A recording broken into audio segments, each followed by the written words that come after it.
The swollen river roared and churned with deadly force as Beatrice Prescott screamed over its terrible voice, watching helplessly as her 4-year-old daughter Emma disappeared beneath the raging waters.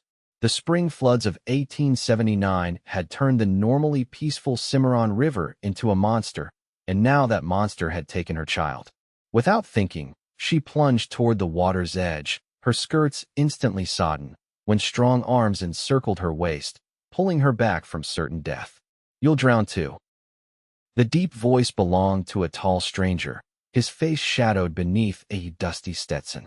Before Beatrice could protest, the man released her and dove headlong into the churning waters. Beatrice collapsed to her knees on the muddy bank, heart hammering against her ribs as the stranger disappeared beneath the violent current. Seconds stretched into an eternity. Her throat grew raw from screaming Emma's name, her vision blurring with tears. The stranger surfaced briefly, gasping for air before disappearing again beneath the tumult. When he finally staggered back to shore, his hands were empty. The look in his eyes told her everything. "I'm sorry," he said, water streaming from his clothes, his face etched with genuine anguish. I couldn't find her." Beatrice's world collapsed. A primal wail tore from her throat as she fell forward. Instead of meeting cold mud, she found herself caught in strong arms that pulled her against a soaking chest. The stranger held her as she broke apart, his own body shuddering whether from the cold river water or shared grief. She couldn't tell. "I'm sorry," he repeated, his voice breaking. "I'm so sorry." Between sobs, she learned his name was Caleb Irving. He'd been riding the trail towards Cimarron when he'd heard her screams. Now, as the cruel river continued its uncaring journey southward, this stranger was all she had to cling to in a world suddenly emptied of meaning. "We need to get you somewhere warm," he said finally, his voice gentle but firm. "You'll catch your death out here." "Let it come," Beatrice whispered, her eyes fixed on the rushing water that had swallowed her daughter whole. "Let it come." Caleb's hands gripped her shoulders, turning her to face him. His eyes, the clear blue of a winter sky, locked with hers. "No, madam. Your daughter wouldn't want that." The mention of Emma sent fresh agony through her heart, but something in this stranger's unwavering gaze anchored her to the present moment. He helped her to her feet, supporting her weight as her legs threatened to buckle. "My homestead," she managed through chattering teeth. "It's just beyond that ridge." Caleb nodded, guiding her toward his horse, a sturdy chestnut mare, waiting patiently nearby. With gentle hands, he helped her into the saddle before climbing up behind her. His arms formed a protective cage around her as he took the reins, and Beatrice found herself leaning back into his solid warmth, too numb and exhausted to do anything but surrender to the comfort of human contact. The modest homestead appeared as they crested the ridge, a small but sturdy cabin with a lean-to stable and a patch of tilled earth that would become a vegetable garden when summer arrived. Now it looked forlorn under the gray spring sky, as if it too sensed the absence of Emma's bright laughter. "I'll light a fire," Caleb said after helping her down. "You need to change into dry clothes." Beatrice moved through the cabin like a ghost, mechanically removing her wet garments and replacing them with dry ones. When she emerged from behind the privacy screen, Caleb had a fire blazing in the hearth and a pot of coffee beginning to bubble on the cookstove. "Sit," he instructed, gesturing toward a chair pulled close to the fire. "I'll tend to my horse, then we'll figure out what needs doing." Alone in the cabin, Beatrice stared into the flames, her mind replaying the moment when Emma had ventured too close to the river's edge. They'd been gathering early spring greens, dandelions, and wild onions to supplement their winter-depleted stores. One moment Emma had been chattering about a butterfly, the next she'd slipped on the muddy bank. Beatrice had lunged for her, fingers brushing the fabric of her daughter's dress before the current snatched her away. The cabin door opened, and Caleb returned, his clothes still damp, but his hair dried into sandy waves that caught the firelight. He'd removed his hat, revealing a strong-featured face weathered by sun and wind. Not a young man, but not old either, perhaps 30 or so, with lines at the corners of his eyes that spoke of both smiles and hardships. "You should try to drink something," he said, pouring coffee into a tin cup and offering it to her. When she made no move to take it, he gently pressed it into her hands. "Please." The warmth of the cup against her palms roused her slightly from her stupor. "Why are you helping me?" she asked, her voice barely audible above the crackling fire. Caleb settled into the chair opposite hers, his own cup cradled between large, calloused hands. "Because you need it." He took a sip of coffee, then added more quietly, "And because I've known what it is to lose someone you love more than life itself." Something in his tone made Beatrice look up, really seeing him for the first time. Behind the strength in his face lay shadows of old pain. "My wife and son," he said, answering her unspoken question. "5 years ago. Fever took them both within days of each other." "I'm sorry," Beatrice whispered, the words inadequate but sincere. A small, sad smile touched his lips. "So now you know why I couldn't let you throw yourself into that river, and why I had to try to save your little girl." Beatrice nodded, tears welling again. "Emma," she said, her voice breaking on the name. Her name was Emma. "Emma," Caleb repeated softly, respectfully. "A beautiful name." They sat in silence as the room grew darker and the fire burned lower. Eventually, Caleb rose to add more wood. "We'll need to notify the sheriff," he said gently, "and search downstream. Come morning." Reality crashed over Beatrice anew. Search downstream. For her daughter's body. A sob escaped her before she could stifle it. Caleb knelt before her chair, his face level with hers. "I know it feels impossible right now, but you will survive this. One breath at a time, 1 minute at a time." "How can you know?" she challenged, sudden anger flaring through her grief. "Because I did," he answered simply. "Though there were many days I didn't want to." The honesty in his words reached through her pain. She nodded once, then looked toward the window where darkness had fallen. "It's too late for you to ride back to town." "I'll sleep in the stable," Caleb said, rising to his feet. "No," Beatrice said quickly. "The nights are still cold. You can. You can use the pallet by the fire." A question formed in his eyes, concern for propriety, no doubt. Beatrice gave a bitter laugh. "I'm a widow, Mr. Irving. Have been for 2 years now. And I hardly think anyone would question your presence here under these circumstances." "Caleb," he corrected gently. "And thank you." That night, Beatrice lay in her bed behind the curtain that divided the cabin's single room, listening to the steady breathing of the stranger by her hearth. Sleep eluded her entirely, her mind cycling endlessly through memories of Emma and the horror of watching her disappear beneath the rushing water. Near dawn, she heard Caleb rise and move quietly about the cabin. The door opened and closed softly. Through the small window, she watched him walk to the edge of the property where it sloped down toward the river. He stood there, hat in hand, his head bowed as if in prayer as the first pale light touched the eastern horizon. The sight of this man, this stranger who had tried to save her daughter and now stood vigil, as if he too mourned Emma, broke something loose inside her. Beatrice rose, wrapped a shawl around her shoulders, and went to join him.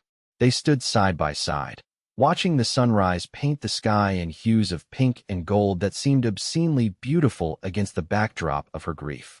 "The sheriff's office is in Cimarron," Caleb said finally. "About 3 hours' ride. I can go for you, if you'd prefer to stay here." Beatrice shook her head. "No, I need to come. I need to." Her voice faltered. "I need to be there when they find her." Caleb nodded, understanding without need for further explanation. "We'll leave after breakfast. Do you have a horse?" "An old mare. In the stable. I'll see to her." An hour later, they rode together towards Cimarron, Caleb on his chestnut, Beatrice on her aging gray mare. The day was clear and mild, a perfect spring morning that mocked her shattered heart. They traveled largely in silence, Caleb occasionally pointing out landmarks or asking gentle questions about the area. Beatrice learned he'd been drifting since losing his family, taking work where he could find it mostly as a ranch hand or drover. He'd been heading to Cimarron in hopes of finding work with one of the cattle outfits that operated in the territory. "What brought you to this part of the country?" he asked, the first personal question he'd ventured. "My husband, Thomas," she replied after a moment. "He had dreams of building a prosperous farm. He filed the homestead claim 5 years ago before." Her voice caught. "Before Emma was born. And after he passed, I stayed. It was home, the only home Emma had ever known." Her voice broke on her daughter's name. "I managed. Not well, perhaps, but we got by." Caleb's eyes held admiration when he glanced her way. That takes courage. Beatrice looked down at her hands, gripping the reins. Not courage. Necessity. Often the same thing, he replied quietly. The sheriff of Cimarron, a grizzled man named Harlan Watts, received the news of Emma's drowning with appropriate gravity. He organized a search party immediately, recruiting several men who happened to be in town that morning. We'll do our best, Mrs. Prescott, he assured her. Though I should warn you, with the river running high like this. He didn't finish the sentence, but Beatrice understood. They might never recover her daughter's body. The search lasted 3 days. Caleb joined the men who combed the riverbanks, while Beatrice stayed at the small hotel in Cimarron, alternating between pacing her room and sitting numb in the lobby. Each evening, Caleb would return, hat in hand, with the same gentle words, "Nothing yet, but we'll try again tomorrow." On the third day, as dusk approached, Sheriff Watts himself returned to the hotel. The look on his face told Beatrice everything before he spoke a single word. "Mrs. Prescott," he said, removing his hat, "I'm afraid we've found your daughter's shawl, caught on a fallen tree about 10 miles downstream." Beatrice swayed on her feet. Caleb, who had entered just behind the sheriff, was quickly at her side, his hand under her elbow steadying her. "The river's still too high and fast for a thorough search in some areas," the sheriff continued. "But given the time that's passed," he looked uncomfortable. "Madam, I don't think we can reasonably continue the official search." "I understand," Beatrice said, her voice hollow.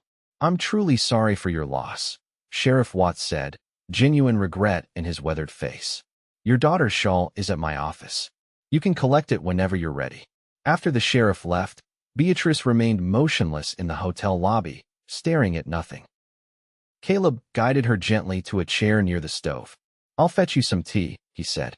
"I don't want tea," Beatrice replied, her voice distant. "I want to go home." Caleb nodded. "First thing tomorrow, then." The ride back to her homestead the next day was silent and heavy. Emma's blue shawl, carefully folded, rested in Beatrice's saddlebag. When they arrived, the cabin seemed emptier and colder than before, despite the mild spring day. Caleb took care of the horses while Beatrice stood in the doorway, unable to cross the threshold into a home that no longer held her daughter. When he joined her, she still hadn't moved. "I can't," she whispered. "I can't go in there." Without a word, Caleb stepped past her and entered first. He moved through the cabin, opening windows to let in fresh air, building a fire in the hearth, filling the kettle. Watching him move in this space that had been hers and Emma's felt strange, yet oddly comforting. Finally, she forced herself to enter. Her eyes immediately fell on Emma's small wooden toys on the table, a half-finished drawing beside them. A sob rose in her throat. "One step at a time," Caleb said quietly from where he stood by the hearth. "Just breathe." Over the next few days, an unspoken arrangement formed between them. Caleb slept in the lean-to attached to the stable, but spent his days helping around the homestead, repairing a loose board on the porch, tilling the neglected garden patch, chopping firewood. Beatrice moved through her days like a sleepwalker, performing necessary tasks by rote while her mind remained trapped in that terrible moment by the river. A week after their return, Caleb approached her as she sat on the porch steps, staring toward the distant line of trees that marked the river's path. "I've been thinking," he said, settling beside her. "With your permission, I'd like to build a small marker for Emma. Not a grave, exactly, but a place where you could go to remember her." Beatrice turned to look at him, surprised by the thoughtfulness of the gesture. "You would do that, if you'd allow it." She nodded, unable to speak past the lump in her throat. The next morning, Caleb rode to town and returned with a small load of lumber and supplies. He spent the day working beneath a large cottonwood tree on the property, far enough from the house that Beatrice couldn't see exactly what he was doing, but close enough that she could hear the rhythmic sounds of his hammer and saw. When the sun began to set, he came to the cabin door. "It's ready, if you'd like to see." Beatrice followed him to the cottonwood tree. Beneath its spreading branches stood a simple but beautifully crafted wooden cross. Around its base, Caleb had arranged river stones in a perfect circle, and planted within this circle were wildflowers he must have gathered from the surrounding prairie. Carved into the cross were the words, "Emma Prescott, beloved daughter, 1875-1879. Beatrice sank to her knees before the memorial, tears flowing freely. Caleb knelt beside her, his own eyes glistening. "It's beautiful," she whispered. "Thank you. I thought you might want somewhere to come and talk to her," he said simply. "Sometimes that helps." As twilight deepened around them, Beatrice reached for Caleb's hand, holding it tightly as she gazed at the memorial to her daughter. For the first time since Emma's death, she felt something other than crushing grief, a small flicker of gratitude for this kind man who seemed to understand her pain so completely. "Will you stay?" she asked suddenly, surprising herself with the question. "Just a little longer." Caleb's hand tightened around hers. "As long as you need." As spring mellowed into early summer, Caleb remained at the homestead. He moved his few possessions into the stable, insisting it was perfectly comfortable despite Beatrice's offers to let him use the cabin's main room. He worked alongside her from sunrise to sunset, helping to plant the garden, repair fences, and tend to the small flock of chickens and single milk cow that comprised her livestock. In the evenings, they would often sit on the porch, watching fireflies rise from the tall grass as darkness fell. Sometimes they spoke of their lost loved ones, Caleb's wife Sarah and their son James, who had been just 2 when the fever took him, Emma with her wild curls and endless questions. Other evenings passed in companionable silence, the shared understanding between them requiring no words. Slowly, almost imperceptibly, Beatrice began to emerge from the fog of her grief. She would never stop missing Emma. The pain of her loss was a wound that would never fully heal, but she found herself able to remember her daughter with something other than raw agony. She could recall Emma's laugh, the way she'd dance in circles when excited, her fascination with butterflies and frogs, and smile even as tears formed in her eyes. One evening in late June, as they sat on the porch after supper, Beatrice turned to Caleb. "You never did find work in Cimarron." He shrugged, his eyes on the darkening horizon. "Seems I found work here instead." "I can't pay you properly," she said, a note of apology in her voice. "Barely making ends meet as it is." Caleb's gaze shifted to meet hers. "I'm not looking for payment, Beatrice." The way he said her name soft, almost like a caress, sent an unexpected warmth through her chest. She looked away, suddenly flustered. "Even so," she continued after a moment, "you can't stay forever working for room and board. You must have plans, places to go." A long silence followed her words. When Caleb finally spoke, his voice held an emotion she couldn't quite identify. "Before I came here, I didn't have any real plans beyond finding the next job, the next place to lay my head. I've been drifting since Sarah and James died, never staying anywhere long enough to." He paused. "Long enough to care." Beatrice's heart quickened at the implication in his words. "And now I find myself caring quite a bit," he said quietly. "About this place. About you." The confession hung in the warm evening air between them. Beatrice felt a flush rise to her cheeks, a sensation so long forgotten it seemed to belong to another woman from another lifetime. "I don't know what to say," she admitted. "You don't need to say anything," Caleb assured her quickly.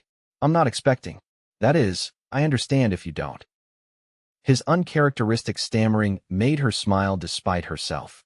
Caleb Irving, who faced down a raging river without hesitation, who worked from dawn till dusk without complaint, was flustered. "I care too," she said softly, surprising herself with the admission. "I don't know what that means yet, but I do." Relief washed over his features, followed by a tentative smile that transformed his weather-lined face. He reached for her hand, his touch gentle as he laced his fingers with hers. They sat that way until the stars emerged in full glory above them, neither speaking, both acutely aware that something fundamental had shifted between them. The following week brought unexpected visitors to the homestead.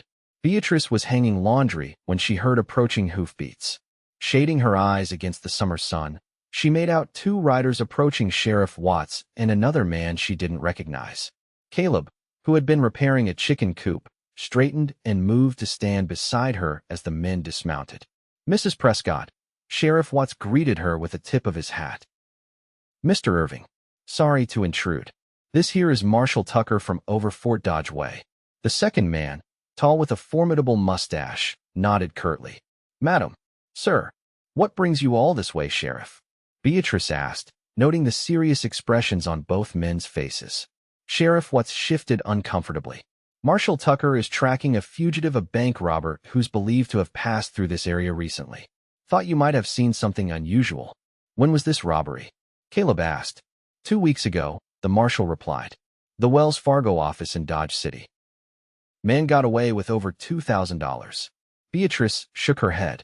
We haven't seen any strangers pass through. Have we, Caleb? No, Caleb confirmed. Been pretty quiet out this way. The marshal's eyes narrowed slightly as he studied Caleb. You from around here originally, Mr. Irving? No, sir. Originally from Colorado Territory. Been working as a ranch hand most places I've lived. Something in the marshal's demeanor put Beatrice on edge.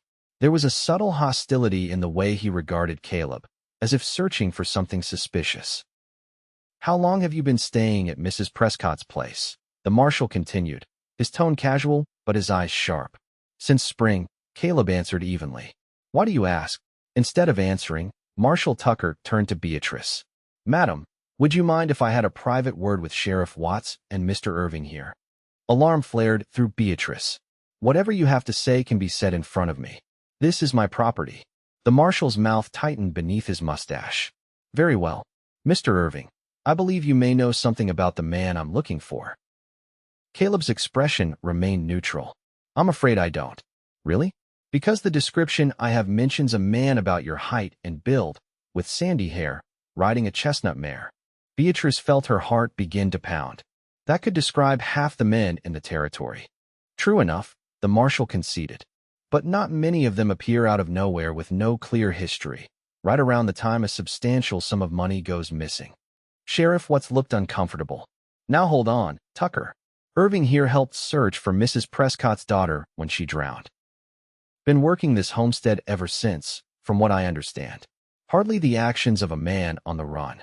Perhaps a clever cover, Marshal Tucker suggested. Or perhaps I'm mistaken. His eyes moved meaningfully to the stable where Caleb's chestnut mare was visible through the open door. Mind if I have a look at your saddle and saddlebags, Mr. Irving? Just to satisfy my curiosity. I do mind, Caleb said, his voice hardening. Not without a warrant. The marshal's eyes glinted. Man with nothing to hide wouldn't need to stand on legal formalities. Man who respects the law and knows they exist for a reason, Caleb countered. Sheriff Watts stepped between them, clearly sensing the rising tension. That's enough, Tucker. You don't have evidence to support searching this man's property, and I won't be party to harassment of folks in my jurisdiction. For a tense moment, it seemed the marshal might argue further. Then he shrugged, his expression cooling. As you say, Sheriff. My apologies for any offense, Mrs. Prescott. He tipped his hat to her, deliberately excluding Caleb from the courtesy. We'll be on our way. After the lawman had ridden out of sight, Beatrice turned to Caleb, her heart still racing. What was that about? Why would he suspect you? Caleb ran a hand through his hair, his expression troubled. I don't know. Like the sheriff said, I fit a general description. Nothing more. Beatrice studied his face, searching for any hint of deception. Caleb, is there something you're not telling me? His eyes met hers directly. I'm not a bank robber, Beatrice. I give you my word on that. Relief washed through her. She believed him had known instinctively that the marshal's accusations were groundless. Yet something in Caleb's careful phrasing nagged at her. But there is something, she pressed gently. Something from your past. Caleb sighed, his shoulders slumping slightly. There's a story there, yes. Not one I'm proud of. But I swear to you, I've never stolen a cent in my life, and I've never harmed anyone who didn't deserve it. The qualification never harmed anyone who didn't deserve it hung in the air between them. Beatrice hesitated, then made her decision. I trust you, she said simply. Whatever happened before, it's your business to share or keep. I judge you by what I've seen with my own eyes. Gratitude and something deeper softened his features. He reached for her hand, bringing it to his lips in a gesture so tender it made her breath catch. Thank you, he murmured against her skin. That means more than I can say. That night, Beatrice couldn't sleep. The marshal's suspicions and Caleb's cryptic response kept circling in her mind. She trusted Caleb had come to rely on his steady presence, his quiet strength. Yet she couldn't help wondering what shadows lurked in his past. At dawn, she rose and dressed quietly. Through the window, she could see Caleb already at work, splitting kindling by the woodpile. The sight of him solid, dependable, His movements, economical and precise, settled something within her. Whatever his past held, the man she knew now was good and honorable. She stepped out into the cool morning air, wrapping her shawl tightly around her shoulders. Caleb looked up at her approach, a smile warming his features. "You're up early," he observed. "Couldn't sleep," she admitted. Understanding crossed his face. "The marshal's visit." Beatrice nodded. "Not because I believe him," she added quickly, "but because I could see it troubled you." Caleb set down his axe, wiping his hands on his trousers. "Walk with me," he asked, gesturing toward the edge of the property where Emma's memorial stood beneath the cottonwood tree. They walked in silence until they reached the little cross. Caleb stood before it for a moment, his head bowed slightly, as if gathering his thoughts or perhaps asking permission of the child he'd tried to save. "Before I met Sarah," he began finally, "I rode with a hard crowd. Not outlaws exactly, but rough men who didn't always stay on the right side of the law. I was young, angry about things I couldn't change. My father died when I was 16, left my mother and sisters with nothing but debts." He paused, his gaze fixed on the distant horizon. "I took jobs where I could find them, some legitimate, some less so. Never outright robbery or murder, but I fought for money. Bare-knuckle bouts in mining camps, cow towns. I was good at it." Beatrice tried to reconcile this image with the gentle man who had built her daughter's memorial with such care. "I killed a man once," Caleb continued, his voice dropping lower. "In a fight that got out of hand. He pulled a knife, and He shook his head. "It was ruled self-defense, but I've never been able to forget the look in his eyes when he realized he was dying." "Is that why the marshal was suspicious?" "Because of that fight. Partly. I had a reputation in certain circles, not as an outlaw, but as a man you didn't cross. After that fight, I drifted farther west, ended up in a small town in Colorado. That's where I met Sarah." A softer note entered his voice at the mention of his late wife. "She was the daughter of the local minister. Couldn't have been more different from me, but somehow—" He smiled faintly. "Somehow she saw something worth saving." Beatrice understood that completely. She had seen it too, from the moment he dove into the river to try to save Emma. "She changed everything," Caleb continued. "Made me want to be better, to build something lasting. We married, started a small ranch. When James came along, I thought my wandering days were behind me for good." His voice caught on his son's name. "Then the fever took them both, and I was alone again." He turned to face Beatrice directly. "After they died, I went back to my old ways for a time. Not the fighting, I'd lost the taste for that, but the drifting, the taking odd jobs, some not entirely legal. I helped a cattle baron move some herds across property that wasn't strictly his. Worked as hired muscle for a gambling house. Nothing that would hang me, but nothing I'm proud of either." "And then you heard me screaming for my daughter," Beatrice said softly. Caleb nodded, his eyes holding hers. "And something woke up inside me that I thought had died with Sarah and James. A desire to help, to protect, to be the kind of man Sarah always believed I could be." Beatrice reached for his hand. "You are that man." He shook his head. "I'm trying to be. But my past, it follows me. That marshal likely knows my name from somewhere, or someone who remembers the fighter I used to be, thought I matched the description of this bank robber." "It doesn't matter," Beatrice said firmly. "Not to me. Who you were then isn't who you are now. Isn't it?" Caleb's expression turned troubled. "We're shaped by our choices, Beatrice. All of them, good and bad." "Yes," she agreed. "But we're not bound by them. Not unless we choose to be."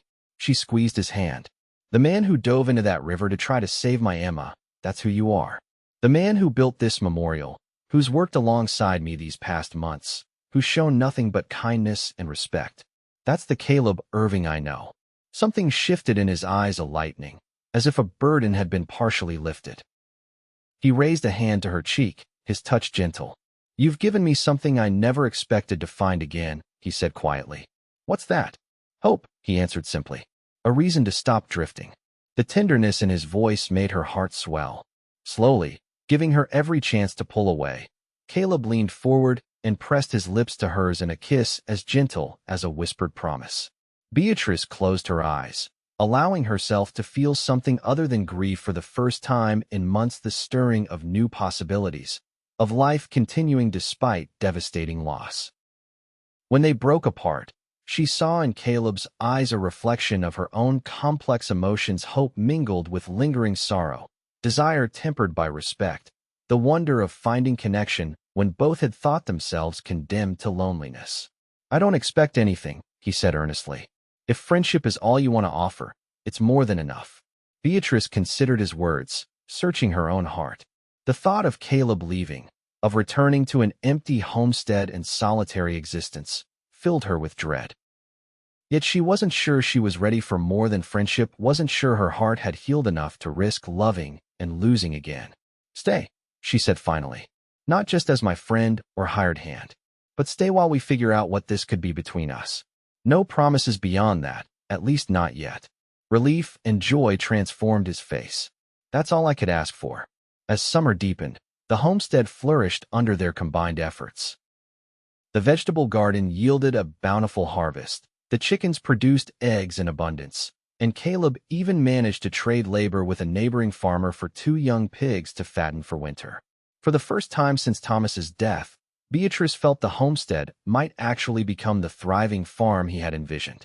More importantly, she felt herself coming back to life. The crushing weight of grief over Emma's loss remained, but it no longer consumed her every waking moment. Some days passed where she could laugh without feeling guilty, where she could look forward rather than backward. Much of this healing she attributed to Caleb, his steady presence, his quiet strength, his willingness to speak of Emma and honor her memory while gently encouraging Beatrice to continue living. All this had been her salvation.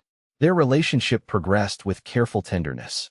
Caleb continued to sleep in the stable, respecting the boundaries Beatrice needed. But their moments together grew increasingly intimate, hands held beneath the table during meals, lingering embraces at day's end, stolen kisses in the shadow of the cottonwood tree.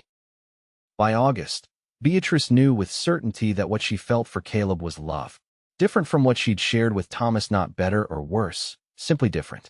Where her young love for Thomas had been bright and eager, her feelings for Caleb were deeper, tempered by loss and gratitude, built on shared grief and healing.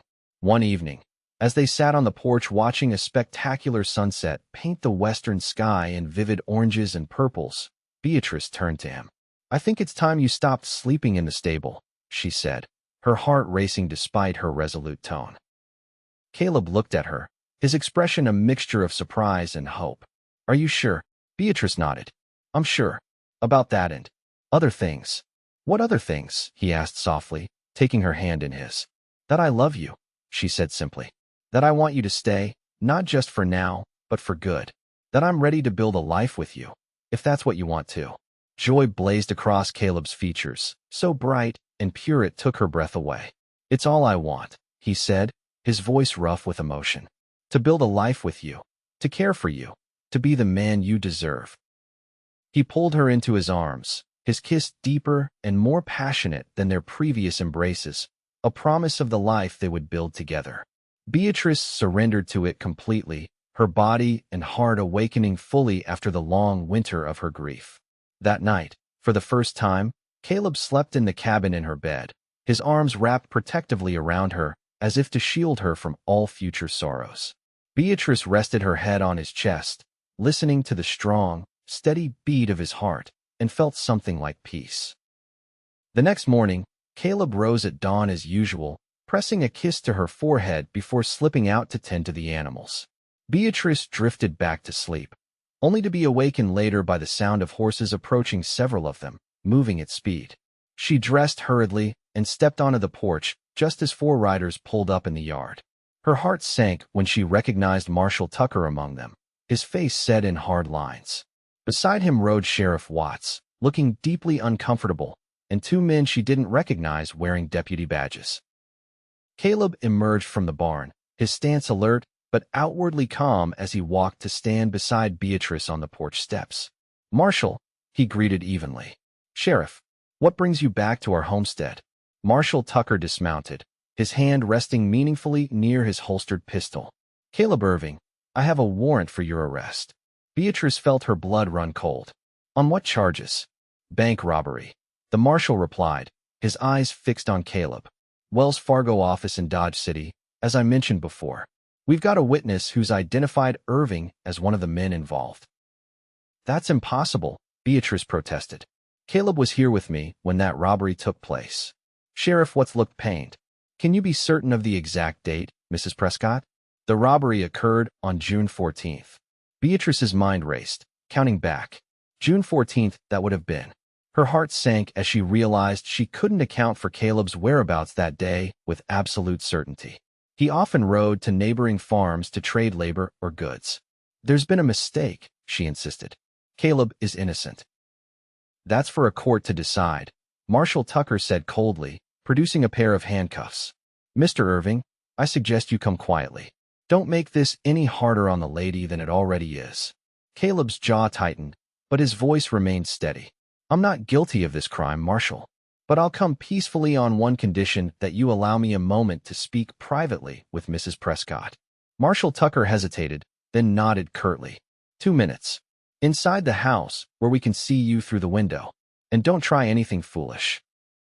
Once inside, Caleb took both of Beatrice's hands in his. Listen to me, he said urgently. I did not rob that bank. I swear it on Emma's memory. The invocation of her daughter's name convinced Beatrice more than any protestation could have. I believe you, she said fiercely. I'll find a way to prove your innocence. There's money, Caleb continued quickly. In my saddlebags. About $200, saved from jobs over the years. Use it to hire a lawyer in Dodge City. A man named Frederick Harmon, he has an office on Front Street. He's honest and well respected by the courts. I'll find him, Beatrice promised, tears threatening to spill. Caleb's hands tightened around hers. One more thing. No matter what happens, know that these past months with you have been the happiest of my life since I lost Sarah and James. I love you, Beatrice Prescott. I love you too, she whispered, her voice breaking. And I will not let them take you from me. Before the marshal could interrupt, Caleb pulled her into a desperate kiss that held both passion and farewell. Then he straightened his shoulders and walked back outside to meet his accusers. Beatrice watched in numb horror as the marshal handcuffed Caleb and helped him mount his horse. Sheriff Watts approached her, awkward sympathy in his weathered face. I'm sorry about this, Mrs. Prescott. For what it's worth, I argued against making the arrest on such flimsy evidence. But the marshal has jurisdiction in this case. Where will they take him? She asked, forcing strength into her voice. Dodge City Jail, to await trial. Probably be a few weeks before the circuit judge comes through. Beatrice nodded, her mind already racing ahead. Thank you for the information, Sheriff. As the riders disappeared down the trail, Beatrice stood motionless on the porch, shock gradually giving way to determination. She would not lose Caleb, not after everything they had survived together, not when they had finally found their way to each other. By nightfall, she had formulated a plan. She would ride to Cimarron the next day to speak with Sheriff Watts again, then continue on to Dodge City to find the lawyer Caleb had recommended. Whatever evidence existed against him, she would find a way to disprove it. True to her word, Beatrice set out for Cimarron at first light the following morning. Sheriff Watts received her in his office, offering coffee and a sympathetic ear. What exactly is the evidence against Caleb? She asked after declining the coffee. The sheriff sighed, leaning back in his creaking chair. Witness claims he saw Irving leaving the bank right after the robbery. Says he recognized him from some fights years back. One witness. That's all they have. That and the general description man of Irving's height and build, riding a chestnut mare. And the fact that he appeared in these parts not long after with no clear explanation of where he'd been before. Beatrice frowned. That's hardly enough to convict a man. I agree, Sheriff Watts said, surprising her. But Marshal Tucker's determined. Between you and me, I think he's under pressure to solve this case quickly. The bank was insured by an Eastern company with powerful connections. Do you know who this witness is? Beatrice pressed. The sheriff hesitated, then apparently decided to trust her. Fellow named Rance Blackwell. Known troublemaker, but Tucker seems convinced he's telling the truth this time. Beatrice committed the name to memory. Thank you, Sheriff. One more question, did the robber act alone? No. There were two of them, according to reports. The second man has already been captured, a known outlaw called Slim Morgan. He's in the Dodge City Jail now. This information sparked hope in Beatrice's heart. If the second robber was already in custody, Perhaps he could confirm Caleb's innocence. She left Cimarron with renewed determination, pushing her aging mare as fast as prudence allowed toward Dodge City. The journey would take 2 days at least, with an overnight stop at a way station. Every hour felt like an eternity, knowing Caleb was languishing in a jail cell, facing charges that could see him hanged. The way station proved to be little more than a rough cabin with a stable attached, operated by a taciturn older couple who offered basic meals and pallet beds to travelers. Beatrice ate a tasteless supper of beans and cornbread, her mind too preoccupied with worry to notice her surroundings much. As she prepared to retire to the women's sleeping area, she overheard 2 men talking at a corner table, their voices low but carrying in the quiet room. "Sure it was Irving," one was saying. "Tucker's got the wrong man." "Keep your voice down," the other hissed. "You want to end up like Jennings?" Beatrice froze, her heart pounding. Carefully, without drawing attention to herself, she moved to a spot where she could better hear their conversation while pretending to adjust her shawl. "I'm just saying," the first man continued more quietly, "that Irving wasn't anywhere near Dodge when that bank got hit.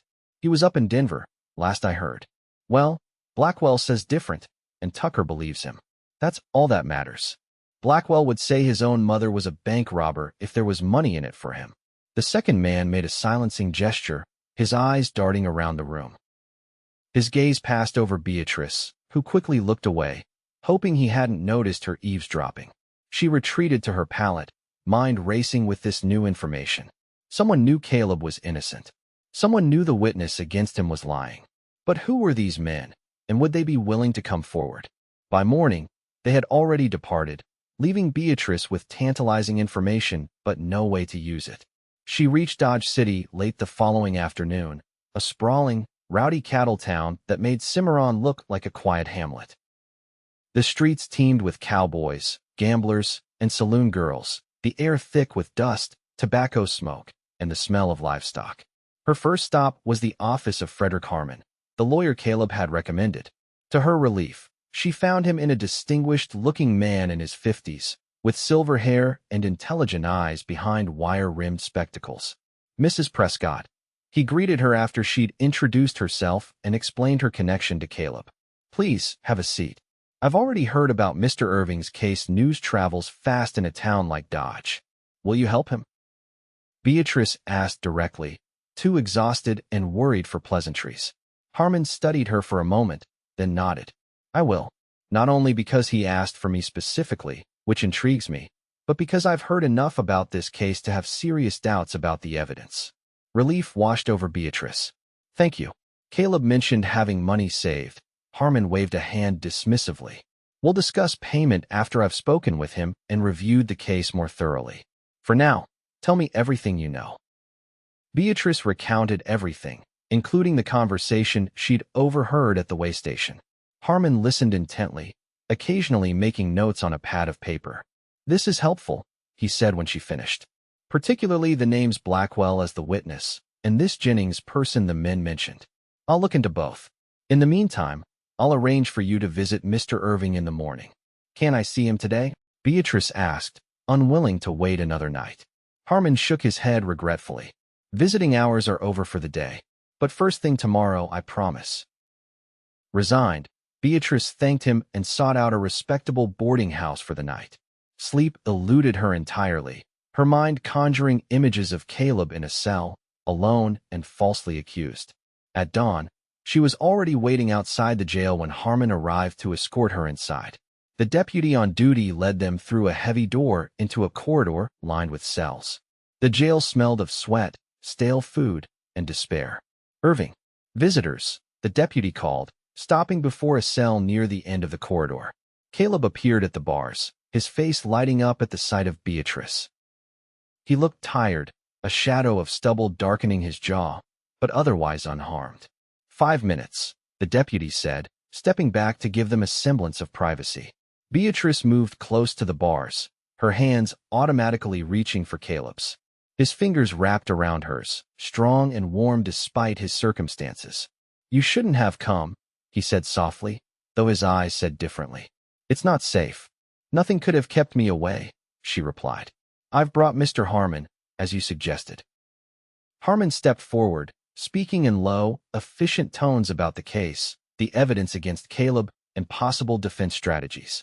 Beatrice half listened, unable to focus on anything but Caleb's face, the feel of his hands holding hers through the iron bars. "There's something else," she said when Harmon paused. "I overheard two men at a way station talking about your case. One of them said you couldn't have been involved because you were in Denver at the time." Caleb's eyes widened slightly. "Did you get their names?" Beatrice shook her head. "But they mentioned someone called Jennings and implied he might be in some kind of trouble for speaking out." Caleb and Harmon exchanged a significant look. "Mike Jennings," Caleb said, "former ranch hand, drifted through the same circles I did years back. If he's in trouble, it might explain why no one's come forward." "I'll find him," Harmon promised. "And Blackwell, the witness against you. If he's being paid for his testimony, I'll discover it." "Time's up," the deputy announced, returning to the cell. "I'll come back tomorrow," Beatrice promised, reluctantly releasing Caleb's hands. "Be careful," he urged, his eyes intense. "This goes deeper than a simple bank robbery case. Promise me you won't take any risks." Before she could respond, the deputy was escorting them back toward the entrance. Harmon led Beatrice outside into the bright morning sunlight that seemed to mock the darkness of the jail. "Mr. Irving is right to be concerned," the lawyer said gravely. "I believe there are powerful interests at work in this case. It would be best if you returned to your homestead and allowed me to handle the investigation." Beatrice stiffened. "I will not abandon him." Harmon sighed, recognizing the futility of arguing. "Then at least promise me you'll be discreet. Dodge City can be dangerous for a woman alone, especially one asking questions about a controversial case." "I promise to be careful," Beatrice said, choosing her words precisely. "Now, where might I find this Rance Blackwell?" Despite his reservations, Harmon directed her to the Bull's Head Saloon, where Blackwell was known to spend most of his time. He insisted on accompanying her partway, leaving her only when it became clear she would not be dissuaded from her course. The Bull's Head Saloon was not a place any respectable woman would normally enter, but Beatrice had left respectability behind the moment she set out to clear Caleb's name. She paused outside the swinging doors, gathering her courage, then pushed through into the dimly lit interior. The midday crowd was sparse, a few cowboys nursing hangovers at scattered tables, a sleepy-looking bartender polishing glasses, and two saloon girls sitting idly at the bar. All eyes turned to Beatrice as she entered, conversation dying abruptly. "I'm looking for Rance Blackwell," she announced, her voice steady despite her racing heart. The bartender eyed her suspiciously. "What business would a lady have with the likes of Blackwell?" "My business is my own," Beatrice replied coolly. "Is he here or not?" A harsh laugh came from a corner table. "The lady's asking for me, Hank. Wouldn't be polite to keep her waiting." Beatrice turned to see a sallow-faced man with greasy hair and a patchy beard watching her with undisguised curiosity. He gestured to the empty chair across from him with exaggerated courtesy. "Have a seat, madam." "What can Rance Blackwell do for you today?" Beatrice approached the table but remained standing. "You can explain why you're lying about seeing Caleb Irving at the Wells Fargo robbery." Blackwell's eyes narrowed, all pretense of civility vanishing. "That's a serious accusation, lady. You calling me a liar?" "Yes," Beatrice said simply. "Because Caleb Irving wasn't anywhere near Dodge City on June 14th. He was with me at my homestead near Cimarron." A flicker of unease crossed Blackwell's face before he masked it with a sneer. "Your word against mine." "And Marshall Tucker seems mighty convinced by my version." "What?" Beatrice pressed. "Why lie about a man you barely know? Is someone paying you?" Blackwell's hand shot out, grabbing her wrist painfully. "You're asking dangerous questions, lady. I suggest you stop, for your own good." Before Beatrice could respond, a new voice cut through the tension. "Let the lady go, Blackwell, or I'll break that hand of yours clean off." Beatrice turned to see a tall, broad-shouldered man with a deputy's badge standing in the doorway, his hand resting meaningfully on his holstered gun. Blackwell released her immediately, raising his hands in mock surrender. "Just having a friendly conversation, Deputy King. No harm intended." The deputy's stern gaze shifted to Beatrice. "Madam, this isn't a place for a lady. I suggest you come with me." Something in his tone not unkind, but brooking no argument convinced Beatrice to comply. She followed him outside into the bright sunlight. That was foolish, he said once they were clear of the saloon. Blackwell's a mean drunk and worse when he's sober. What business could possibly bring a woman like you to speak with him? Beatrice straightened her shoulders. He's falsely accused my friend of bank robbery. Caleb Irving is innocent. Recognition flickered in the deputy's eyes. Irving? The one Marshall Tucker brought in. Yes, and Blackwell is lying about seeing him at the robbery. Deputy King studied her face for a long moment, then glanced around the busy street before speaking more quietly. Walk with me, Mrs. Prescott. Beatrice Prescott. Deputy Samuel King. He introduced himself properly. And I think we should continue this conversation somewhere more private. He led her to a small cafe several blocks away from the saloon, selecting a table in the far corner where they wouldn't be easily overheard. After ordering coffee for them both, he leaned forward. Mrs. Prescott, I've had my doubts about this case from the beginning. Marshall Tucker's pushing unusually hard for a quick conviction, and Blackwell's testimony seemed convenient. Hope sparked in Beatrice's chest. Then you believe Caleb might be innocent? I believe something isn't right, the deputy clarified. Tucker brought in Slim Morgan for the robbery, which makes sense. Morgan's got a long history of similar crimes. But Irving? From what I've gathered, he might have a checkered past, but bank robbery isn't his style. It isn't, Beatrice confirmed fervently. He's a good man who's made some mistakes, nothing more. Deputy King sipped his coffee thoughtfully. The timing's suspicious too. The bank was insured by Eastern Financial Group. Their representative arrived in town the day after the robbery and has been pressing for swift justice ever since. Could this representative be influencing Marshall Tucker? The deputy's expression grew cautious. I couldn't say for certain, but Tucker's been spending a lot of time with the man, and suddenly he's very interested in closing this case quickly, with or without solid evidence. Beatrice leaned forward urgently. Deputy King, is there anything you can do to help? Caleb is innocent. I'm certain of it. Officially, my hands are tied. Tucker outranks me, and the case is under his jurisdiction. He hesitated, then continued more quietly. Unofficially, I might be able to arrange for you to speak with Slim Morgan. If Irving truly wasn't his partner, Morgan might be willing to say so. When? Beatrice asked, hope rising. Tonight. I'm on night duty at the jail. Come around 8 o'clock, after Marshall Tucker has gone home for the evening. Beatrice reached across the table, impulsively squeezing the deputy's hand. Thank you. You don't know what this means to me. A faint smile softened Deputy King's stern features. I think I do, Mrs. Prescott. A woman doesn't travel all this way and confront a man like Blackwell unless she cares deeply for someone. Beatrice felt her cheeks warm. Caleb saved my life, in more ways than one. I owe him everything. 8 o'clock, Deputy King reminded her, rising from the table. And be discreet. If Tucker learns I've interfered in his investigation, it won't go well for either of us. The hours until their appointed meeting crawled by with excruciating slowness. Beatrice returned to her boarding house, wrote a brief note to Mr. Harmon updating him on her conversation with Deputy King, then tried unsuccessfully to rest.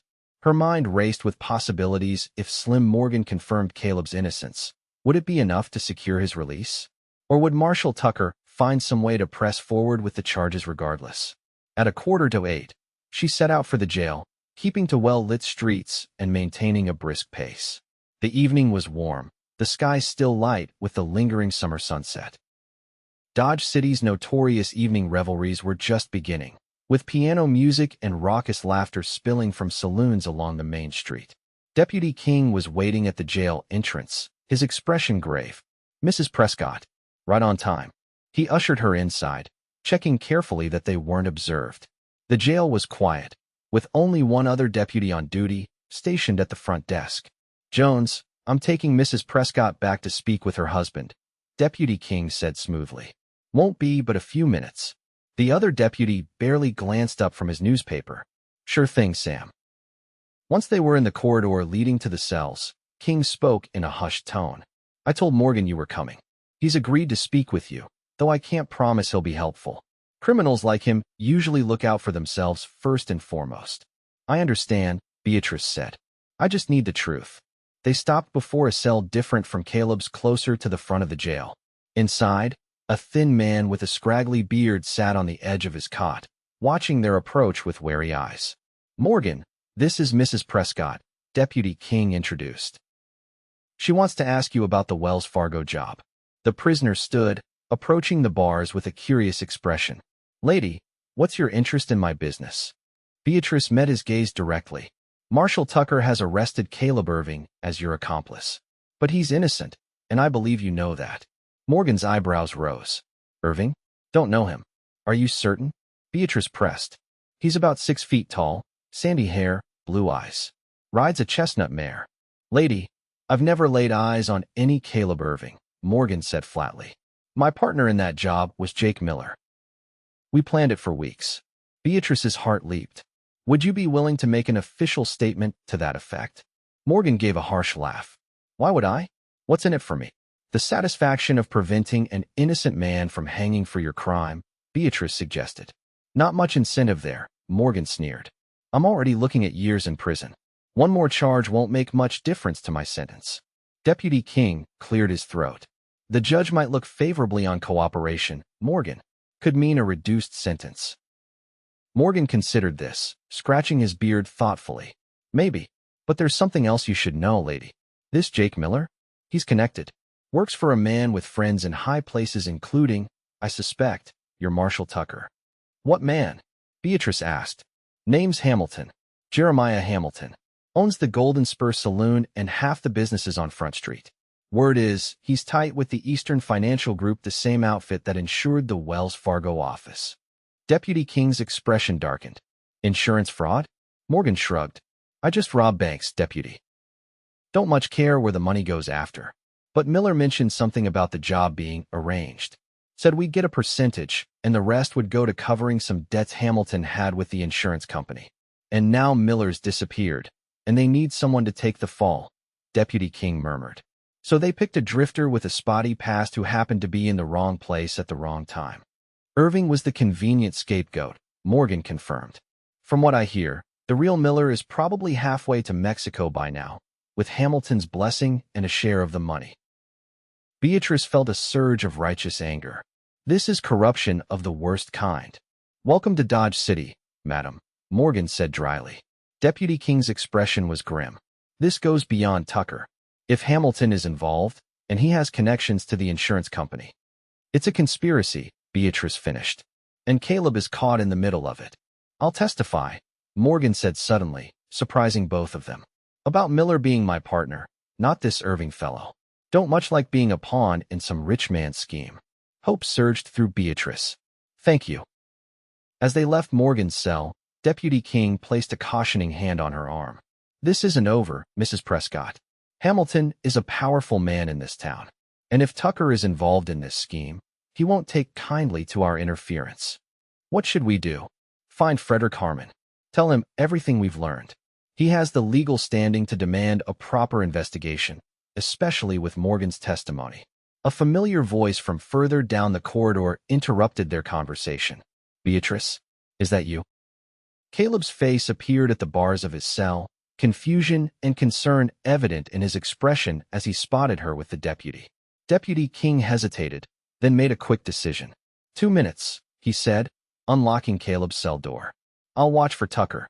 The moment the door opened, Beatrice rushed into Caleb's arms. He held her tightly, his face buried in her hair. "What are you doing here?" he whispered. "It's not visiting hours." Quickly, Beatrice explained everything: her conversation with Blackwell, meeting Deputy King, and most importantly, Morgan's confirmation that Caleb had not been his partner in the robbery. "Hamilton," Caleb muttered when she finished. "I should have known. He offered me a job when I first arrived in the area, before I heard your cries by the river. Wanted me to provide security for some business ventures of his. I declined. So he knew who you were," Beatrice realized. "When they needed someone to take the blame, I was a convenient choice. A drifter with a history of fighting, someone few people would miss or defend." His arms tightened around her. "Except they didn't count on you. Or on Deputy King and Mr. Harmon," Beatrice added. "We'll get you out of here, Caleb. I promise." "Be careful," he urged, cupping her face in his hands. "Hamilton isn't a man to cross lightly. And if Tucker is involved, time's up," Deputy King interrupted softly from the doorway. I'm sorry, but we need to go before anyone notices. Caleb pressed a swift, desperate kiss to Beatrice's lips before releasing her. I love you, he whispered. Whatever happens, remember that. I love you too, she replied as Deputy King regretfully locked the cell door once more. And I will get you out of here. Deputy King escorted Beatrice back to the front of the jail, instructing her to go directly to Harmon's office or her boarding house, nowhere else. I'll try to arrange for Morgan's official statement tomorrow, he promised. But be vigilant. If Hamilton realizes what we're doing, he won't hesitate to act. Beatrice nodded, thanking him again for his help before stepping out into the night. The streets were now fully alive with Dodge City's notorious nightlife, the boardwalks crowded with cowboys, gamblers, and women of questionable virtue. She kept her head down, walking briskly toward her boarding house. She had gone perhaps 2 blocks when she sensed someone following her. Glancing back, she saw a bulky figure shadowing her movements from across the street. Fear quickened her steps, but the figure matched her pace. Ahead, she spotted the lit windows of a busy restaurant. Safety in numbers, she thought, changing course toward it. Before she could reach the door, a hand grabbed her arm, pulling her roughly into an alley. Mrs. Prescott, a cold voice said, I believe you, and I need to have a conversation. In the dim light from a nearby window, she made out the features of a well-dressed man in his 50s, his expression one of calculated menace. Mr. Hamilton, I presume, she said, forcing strength into her voice despite her pounding heart. A flicker of surprise crossed his face. My reputation precedes me. As does your corruption, Beatrice retorted, trying to pull her arm free. I know what you've done framing Caleb Irving for a robbery he had no part in. Hamilton's grip tightened painfully. Brave words for a woman alone in a dark alley. I suggest you reconsider your position. Your friend Irving is going to prison, or worse, regardless of what you believe you know. Slim Morgan has already confirmed Caleb wasn't his partner, Beatrice countered. And Deputy King suspects Marshall Tucker's involvement in your scheme. It's only a matter of time before the truth comes out. Anger flashed in Hamilton's eyes. You foolish woman. Do you have any idea who you're dealing with? I own half this town, including the judge who'll hear Irving's case. Then we'll take it to a higher court, Beatrice said, refusing to be intimidated despite her fear. The Kansas Supreme Court, if necessary. Hamilton laughed, the sound devoid of humor. You won't get the chance. His free hand moved to his jacket pocket, withdrawing a small pistol. Such a shame, another tragic victim of Dodge City's dangerous streets. They'll find your body in the morning, and Irving will have lost his only defender. Terror froze Beatrice's blood, but before Hamilton could raise the weapon fully, a new voice rang out from the alley entrance. Drop the gun, Hamilton. Frederick Harmon stood there, his own pistol aimed steadily at the businessman. Hamilton's eyes widened in surprise, but he didn't release Beatrice or lower his weapon. This doesn't concern you, Harmon. A threat against my client and the attempted murder of an innocent woman? I'd say that very much concerns me. Harmon's voice was calm, his aim unwavering. I've already sent a telegram to the federal marshal's office in Topeka detailing your scheme with Eastern Financial. They'll be very interested to investigate insurance fraud on this scale. For a tense moment, Hamilton seemed to weigh his options. Then, with a disgusted oath, he released Beatrice and lowered his gun. This isn't over, he warned, his voice low with rage. On the contrary, Harmon replied. It's very much over. Mrs. Prescott, please come here. Beatrice hurried to the lawyer's side, her legs shaking with relief and residual fear. Now, Mr. Hamilton, Harmon continued, I suggest you make your way to the sheriff's office and surrender yourself. Deputy King is expecting you. And if I refuse? Harmon's expression hardened. Then I'll be forced to shoot you in defense of my client. Given your position in this town and my reputation, I'm quite confident a jury would find my actions justified. With a final venomous glare, Hamilton turned and stalked from the alley toward the sheriff's office, Harmon keeping his pistol trained on the man's back until he disappeared from view. Are you all right, Mrs. Prescott? He asked, finally lowering his weapon. Beatrice nodded, though she couldn't quite stop trembling. How did you find me? Deputy King came to my office right after you left the jail. He was concerned Hamilton might have informants who'd seen you enter or leave. We've been looking for you for the past half hour. Harmon offered his arm for support. Let's get you somewhere safe. We have much to discuss regarding Mr. Irving's defense. The next 2 days passed in a whirlwind of activity. Hamilton was arrested, though he immediately posted bail. Marshall Tucker was placed on administrative leave pending an investigation. Most importantly, Slim Morgan provided a sworn statement confirming that Caleb Irving had not been his accomplice in the Wells Fargo robbery. Armed with this evidence, Harmon successfully petitioned the court for Caleb's immediate release. By noon on the third day after her confrontation with Hamilton, Beatrice stood outside the jail, her heart pounding as she waited for Caleb to emerge. When he finally appeared in the doorway, blinking in the bright sunlight, Beatrice ran to him without hesitation. His arms encircled her, lifting her off her feet as he held her close. "It's over," she whispered against his neck. "You're free, thanks to you," he replied, setting her gently back on her feet but keeping his arms around her. "Harmon told me everything. You could have been killed, Beatrice. I couldn't let them take you from me," she said simply. "Not when we've only just found each other." Caleb's eyes softened with emotion. He lowered his head, kissing her tenderly, heedless of the curious glances from passers-by. "What happens now?" Beatrice asked when they finally broke apart. "Now," Caleb said, taking her hand in his, "we go home." The journey back to the homestead took 3 days, their pace leisurely now that the urgency of Caleb's situation had passed. They traveled mostly in daylight, stopping at reputable way stations for the nights. Along the way, they spoke of their future together, how they would expand the farm, perhaps add cattle eventually, make the homestead prosper as Thomas had once dreamed. "There's something I need to ask you," Caleb said on their final night before reaching home, as they sat before the fire at a small wayside inn. "Something I've been thinking about since that first night in the jail." Beatrice looked at him expectantly, her heart quickening at the solemnity in his voice. Caleb took her hands in his eyes reflecting the flickering firelight. "I love you, Beatrice Prescott. These past months with you have brought me back to life in ways I never thought possible after losing Sarah and James. I know we've both faced unimaginable losses, but somehow, together, we've found our way back to hope." He reached into his pocket, withdrawing a simple gold band. "This was my mother's. I've carried it with me all these years, never expecting to find someone I'd want to give it to again. But now," he met her gaze steadily. "Beatrice, will you marry me? Will you build a life with me on that homestead, face whatever comes next together?" Tears filled Beatrice's eyes, but they were tears of joy, not grief. "Yes," she whispered, her voice steady despite her emotion. "Yes, I will marry you, Caleb Irving." The ring slid onto her finger, a perfect fit, as if it had always been meant for her hand. Caleb drew her into his arms, sealing their commitment with a kiss that held all the promise of their shared future. They married 2 weeks later in Cimarron, a small ceremony with Sheriff Watts and a few neighboring farmers as witnesses. Frederick Harmon traveled from Dodge City to attend, bringing news that Jeremiah Hamilton and Marshall Tucker were both facing federal charges for insurance fraud and corruption. As summer faded into autumn, Beatrice and Caleb settled into their life together on the homestead.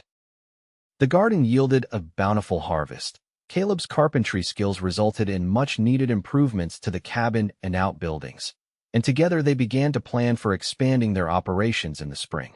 Each evening, they would walk together to Emma's memorial beneath the cottonwood tree. Sometimes they spoke to her, telling her about their day. Other times they simply stood in silence, honoring her memory. Beatrice still missed her daughter with an ache that would never fully disappear, but the sharp edges of her grief had softened, allowing her to remember Emma with love rather than only pain. On the first anniversary of Emma's death, they planted a rose bush beside her memorial, a hardy prairie variety that would bloom each spring with delicate pink flowers. As they worked together, carefully setting the plant into the soil, Beatrice felt a sense of peace settle over her. She would have loved this, she said softly, smoothing the earth around the rose's base. Caleb nodded, his arms slipping around her waist. "She would have, and she would have been happy to see you smile again." Beatrice leaned into his embrace, watching as the setting sun cast long shadows across the prairie. "I used to think my life ended that day at the river," she confessed, "that I'd never find joy again after losing her." "And now?" Caleb asked, his voice gentle. Now I know that love doesn't end with loss, she replied, turning to face him. It transforms, grows in unexpected ways. Emma will always be my daughter, and I will always miss her. But you helped me discover that my heart has room for new love too. Caleb's eyes grew suspiciously bright in the fading light. He pressed a tender kiss to her forehead. I think we were both drowning in our own way when we met. You in that river, me in years of grief and wandering. Somehow, we saved each other. Beatrice smiled up at him, her hand moving unconsciously to her abdomen, where the first stirrings of new life had recently made themselves known, a secret she planned to share with him that very evening. We did, she agreed. And now we have the rest of our lives to build something beautiful from the pieces of what we've lost. As twilight deepened around them, they walked hand in hand back toward the cabin that had become their home, not just a place of shelter, but a sanctuary they had created together. The warm light glowing from its windows seemed to Beatrice a perfect symbol of what they had found in each other. Not the erasure of past sorrows, but the courage to kindle new joy in their aftermath. When Caleb learned of the child growing within her, his joy was boundless. As winter settled over the prairie, they planned and prepared, transforming a corner of the cabin into a nursery. Caleb crafted a beautiful cradle from oak, carving intricate designs of leaves and flowers along its edges. For our child, he said when he presented it to Beatrice on Christmas morning, and for Emma, who brought us together. In the spring of 1880, as wildflowers bloomed across the prairie and the cottonwood tree burst into new leaf, Beatrice gave birth to a son. They named him Thomas Caleb Irving, honoring both the past and the present in the small, perfect life they had created together. As she watched Caleb hold their son for the first time, his strong hands infinitely gentle with the tiny bundle, Beatrice reflected on the strange, winding path that had led them to this moment.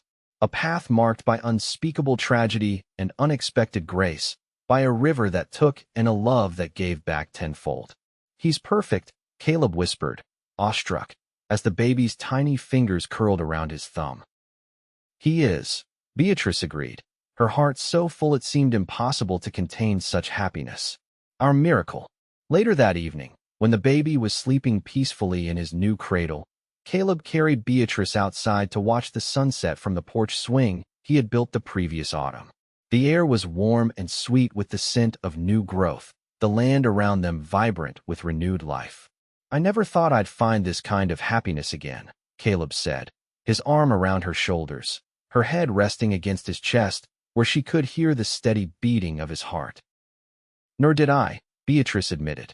That day at the river, when I lost Emma and you dove in to try to save her. Her voice caught briefly at the memory. I thought my life was over. Instead, it was just beginning in a way I couldn't have imagined. Caleb pressed a kiss to the top of her head. I came back with empty hands that day, but somehow ended up holding everything that matters. They sat in comfortable silence as the sun painted the western sky in brilliant hues of gold and crimson.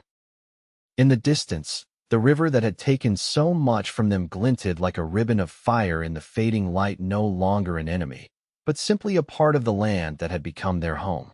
And so their story continued, built on shared grief transformed into shared joy, on the understanding that life's greatest sorrows and most profound happinesses often flow from the same source.